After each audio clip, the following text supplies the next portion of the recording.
Hello, interested parties. There are probably many videos on YouTube about how to do this, how to take the squeak out of your Ludwig Speed King, aka Squeak King. I'll just show you what I did, because you go to the hardware store and it's pretty easy to do. Turning to this area, the first thing you want to do, here, I suck at making videos, obviously. You want to pop out this little spacer metal thing, whatever they call that, squeezy little deal.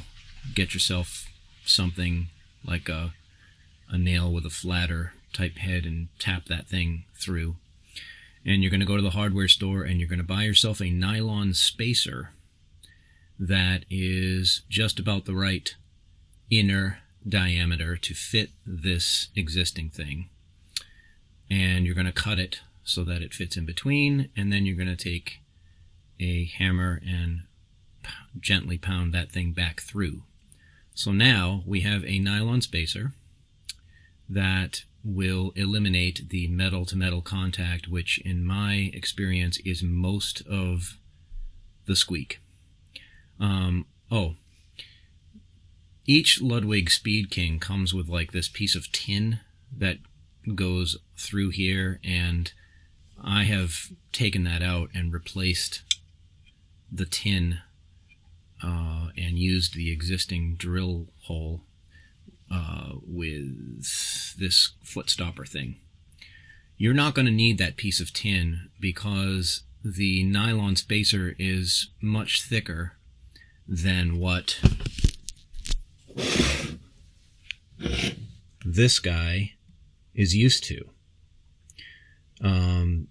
There'll no longer be a need for that little piece of tin on the top of the footboard. So take that out, do what you will with it. You will then need to open this up a little bit. Just be very, very careful because, of course, these things are old and you don't want to use too much force and thus weaken the joint here. So you just want to take a very large flathead screwdriver and just sort of gently and slowly widen this a bit. Okay, so that will enable it to fit around the new nylon spacer thing. Once you've got the nylon spacer on and you've widened this, you can then turn your attention to the bottom of the pedal. You're going to take the rivet out that was in here, because the rivet bolt thing is all metal to metal contact, which is the second most popular place for squeak.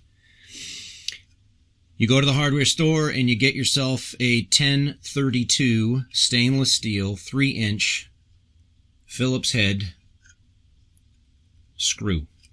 It's 3 inches long, and that's perfect for this job. You'll also get a lock nut, the one with the nylon sleeve, for a 1032. And then what you will do is very gently widen this ever so slightly so that you can fit thin nylon washers in between each potential metal-to-metal contact point. So you will need a total of 1, 2, 3, 4.